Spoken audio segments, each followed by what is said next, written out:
Welcome to Carrington, as really we're touching base here in front of our own Sky cameras for the first time to see Michael Carrick's side in training, of course with his new backroom staff, the likes of Jonathan Woodgate, Steve Holland, Johnny Evans, all present as well, Travis Binion too. And to give you some kind of team news immediately, I can let you know that Matthias de Ligt, Joshua Zirkzee not in training this morning. Now de Ligt's missed the last 9 Premier League games with injury, and Joshua Zirkzee we saw in the stands for the Manchester derby looks unlikely to be involved against Arsenal, you could say, for this weekend. We'll see if he's back for Fulham the following weekend, but of course this group of players will be still pretty jubilant and really pleased with what was probably their best performance, of course, this season against Manchester City in that 2-0 win in the Manchester derby on Saturday.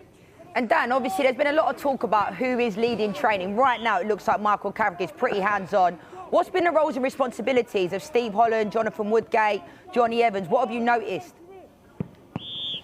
Well, it's very interesting, Leanne. I mean, first of all, before the players came out, and I can tell you what kind of we just saw on the eye, and you know, as a group, they were looking to plan the session, and it's very interesting with Michael Carrick. I mean, we saw it at Middlesbrough, we saw it under Ole Gunnar Solskjaer during his time at the club, that Michael Carrick, as well as Kieran McKenna, we knew led a lot of the sessions at that time in this club's history. Carrick very hands-on in terms of his coaching, and then you have his assistant next to him, Jonathan Woodgate, who was his assistant in Middlesbrough, of course, helps lead the sessions. But then you have the balance of 2 relatively newer coaches, and those 2 with Steve Holland as well, you know, with that experience, of course, at Chelsea for so many years, as well as England, being, you know, the right-hand man to Gareth Southgate as well. But even his reputation at England was very much the hands-on coaching, day-to-day, running drills. So it's all very interesting and clearly a very different setup to maybe under Ruben Amorim. And Dan, for someone like yourself, right, that's been around the club, you know, last couple of years now, what have you noticed they brought to the team? Because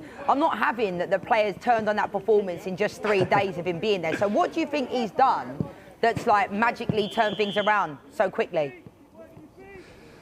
It's really interesting, Leanne. I mean, I think, you know, it'll be little things like perhaps making their days at the training ground short. I'm sure you can relate, Leanne, to when you were playing. You know, different coaches have different methods, and of course this team has 1 game a week, and from what I've been told, you know, the way their days look at the moment are a bit shorter, a bit more intense while they're here at Carrington, but they also have a bit more of that free time, and maybe just around the training ground everything feels a bit less intense, I would probably say, is fair. I mean, when we arrived, the players came out and they all seemed very happy to say hello to Carrick. And I'm not saying they didn't under Amorim, but clearly there were some unhappy players in this squad, the likes of Kobbie Mainoo, who put in a man of the match performance against City, his first league start, would you believe it, on Saturday. Just think all of that contributes to what seems like a more positive atmosphere. But what I'll tell you, Leanne, is of course they have Arsenal this weekend, but I don't know if you agree, I feel like the bigger game is almost against Fulham the following week at Old Trafford, to see how they'll look to play week to week.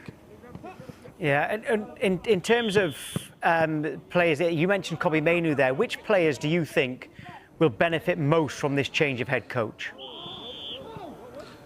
Well, change of head coach brings a change of system, doesn't it, Tom? And as we saw against Manchester City, they defended 4-4-2, but went forward in a bit more of a 4-2-3-1. And Kobbie Mainoo, of course, you know, really benefited from that. I mean, we saw all of his talent on that occasion, but really, I mean, you look at a lot of these players, I mean, you could almost, look, I've said all month that United are unlikely to do any business this window, but you almost hope that some of these players could be like new signings. I mean, Manuel Ugarte is someone who has struggled a little bit in the last, you know, 6 to 8 months or so with his form, but he had a positive cameo on the weekend. Patrick Dorgu was absolutely fantastic in the Manchester derby, but also following a bit more of an upward trajectory in the last few weeks as well. So you do feel like there's a lot more potential in the squad that wasn't maybe being exploited under Ruben Amorim, and that all feels a lot more positive, especially when you consider that they have 1 game a week. They have so much more time on the training ground than all of their competitors around them chasing that Champions League spot, and that has to be a benefit, and that's what Michael Carrick and his staff will be trying to deliver in these sessions that hopefully go into more positive results. I mean, this United team have really struggled to put together consistent results, and that will be the biggest challenge for this team, I think, post-Arsenal, whatever happens in that game after the weekend. Yeah. OK, Dan, thank you. Nice one, Dan. Thanks.